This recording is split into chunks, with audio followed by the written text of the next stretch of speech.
artists, it's Miss Lanehart, your art teacher. Today we're going to get started with a technique for making art with cut paper.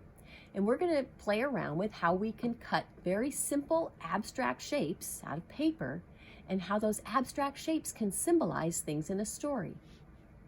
I'm going to show you a video where I was with kids in a classroom back before we were learning from home, and you can learn alongside the kids in this video. I model how an artist named Molly Bang makes a cut paper picture of a part of the Little Red Riding Hood story, and how she uses color, shape, size, and space to make changes in her picture so she can really get her meaning across. Now the kids in the video are looking at a list of those 4 art elements: color, shape, size, and space. You have this list too if you got an art kit bag. So pull this list out now. You don't need the rest of the kit for now. We'll get to that in a minute. Just pull only the list out and have it in front of you while you watch this video. And then when I'm asking the kids, what tool am I using, you can answer along with them, picking one of the tools off the list. So if you need a moment to go get your list out, do that, pause the video and do that now, and then start the video up and watch with us. It's how she started this picture, what she says, that she went about thinking about how she was going to show Little Red Riding Hood, and she wanted to show the forest, so she started with a couple of triangles, because can triangles be trees? Yeah. Yeah, that's a simple way of making trees. Oh, no. But she felt like this just made her feel like she was standing outside the forest, looking at it, not in the forest. So she changes something about those black trees. She changes one thing. And what would you say she changed? She changed the what? Shape. Shape. She changed the shape of the trees. Does it now feel like we're in the forest? Yes. Yep. Now we feel like we're in the forest among the trunks of the trees, and all she did was change those simple shapes from triangles to rectangles. And then she decided it just didn't feel that scary. It felt like it was broad daylight and there was just all this sort of cheerful light around, so she changes something else. She changes the Space. Color. It's kind of hard to tell with the document here. Color. So she Spacing. changed the background color. This is the color she changed it to. Oh.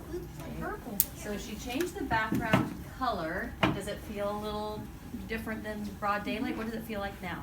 Dusk. Kind of like dusk or nighttime, Yeah. okay? So she changes the color and it really changes the meaning. So far we've talked about shape and color. Then enter Little Red Riding Hood. She just said she made Red Riding Hood a triangle because she thought that seemed like a strong shape, a stable shape that wasn't going to tip over.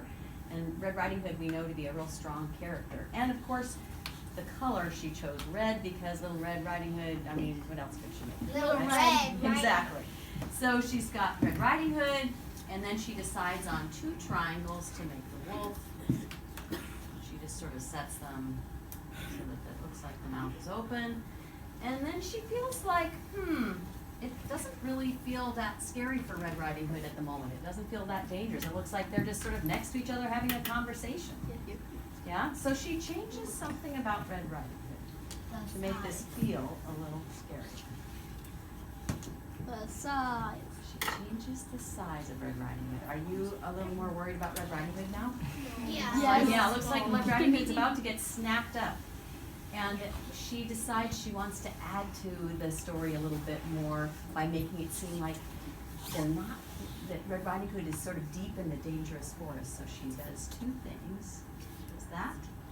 She does that. So she changes, what did she change? The space. She changes the space. She changes where Red Riding Hood is in space and how the trees are in space. Now does it feel even more dangerous for Red Riding Hood? Tree's gonna fall on her. Yeah, She's it feels open. like she's kind of behind a tree, the trees might fall on her. So we've changed those 4 elements. We've changed shape, color, size, and space. And each time we made a change, it sort of made it scarier and scarier, and it really changed the meaning like the artist wanted. Then the artist explains how she does a few things to play around with the wolf shape. she rounds out the corners. She just wanted to see what would happen. So she still sort of, she's not going to glue it down yet because she's still kind of playing around. She rounds out the corners of these shapes. Does it make the wolf seem more scary or less scary? Seems like a giant puppy. Yeah. Like a bear. Kind of more like a bear. So she's like, okay, never mind. She's going to go back to those triangles. She just, it's worth a try. It's worth a try to change things like shape a little bit. That's something you might remember, that if you want a character to not seem as scary, round out its corners. It makes it look softer, more friendly. Okay, so she went back to the pointy shapes for the wolf because she felt like it looked more scary. And then she thought she'd add some details to the wolf. She tries an eye, and that's her first try, an eye. A white circle. What do you think? Scary? Pathetic. Kind of pathetic. Yeah, okay. So then she decides she's going to change. Let's look at the change she made. Color. She Color changed and the size color and the shape. and the size Oh, good. and the shape. What do you think now? Scarier? It kind of looks like it's like just. And also, what does it look like it's looking at now? Her. It looks like it's looking at her because it's the same color. When you make something the same color, people make connections.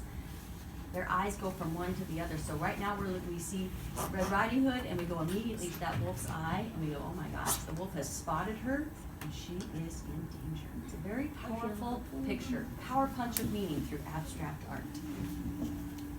Now it's time for us to start playing around with this idea together. The things you'll need for today's lesson are a pair of scissors and a glue stick. And from your art kit bag, you'll just need several things. You'll need the white envelope, and you'll need the 3 largest papers. They're these 3 colors: blue, dark blue, light blue, and yellow. You'll notice there are other things in your art kit bag. There's more papers, but we're going to use those for the next lesson video. So please set those aside in a safe place for now. If you need a moment to get these materials ready, you can pause the video.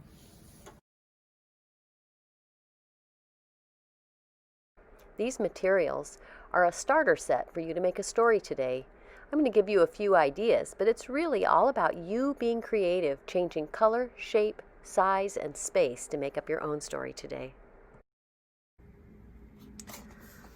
Let's take the contents of your envelope out. Start with a big white shape. What could this big shape be? Could be a building or a table, or we could change the shape. Round out the corners, make kind of curvy lines.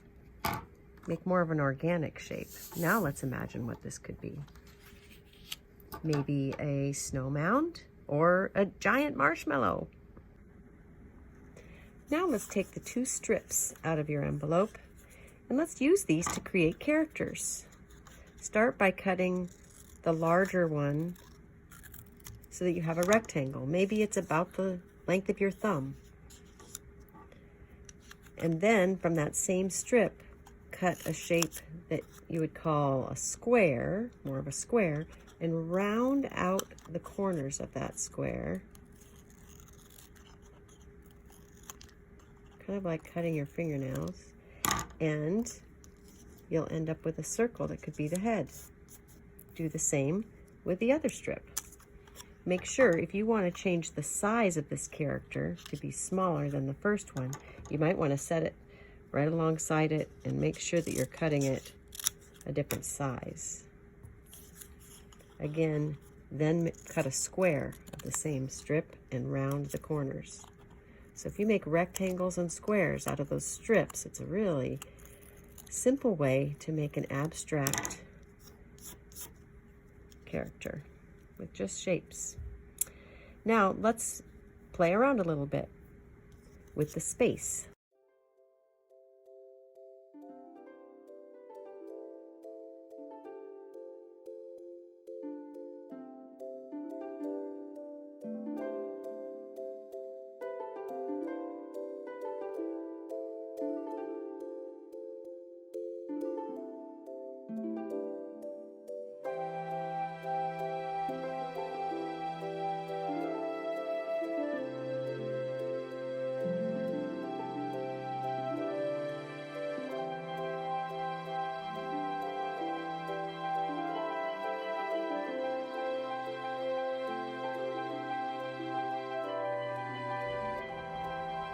Even making a very small change in the space really changes the story. Look how this little character is just looking straight ahead, but if you change the space a little bit by just tipping their head back, it looks like they're looking up at the figure on top of the snow and talking to them.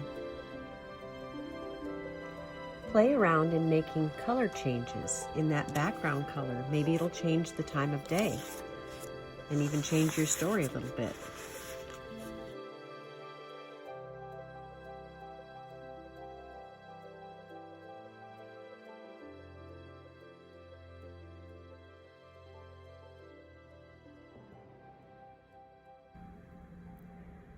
Now it's time to really bring your cut paper story together. As you're playing around, you can change the shapes that you already have, if you want, in some way. You can use the other papers that came in that small envelope. Maybe you want to make more characters. Maybe you want to add to the setting. If you're doing a snow story, this white paper could perhaps be cut into more pieces for your snow. And then there's that little brightly colored paper. That could be really fun details you could add to your character in some way, or it could be an object as part of your setting. Maybe it really gives clues as to what's happening in the story.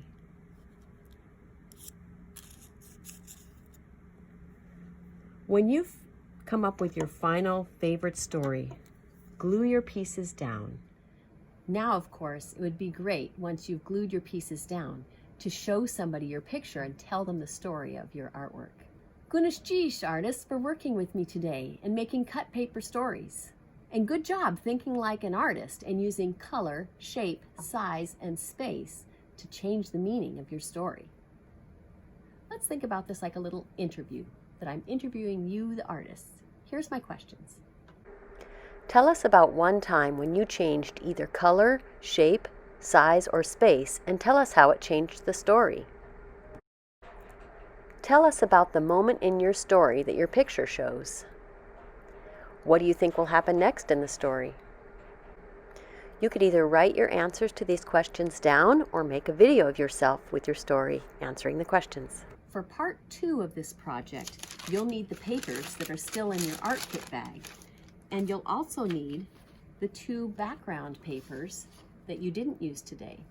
Also, any leftover scraps from today's project might be really useful next time too, so scoop those up and put them in your art kit bag along with your glue stick and your scissors, and keep this in a safe place so that you have it to use when you watch the video for lesson number 2. I'll see you next time.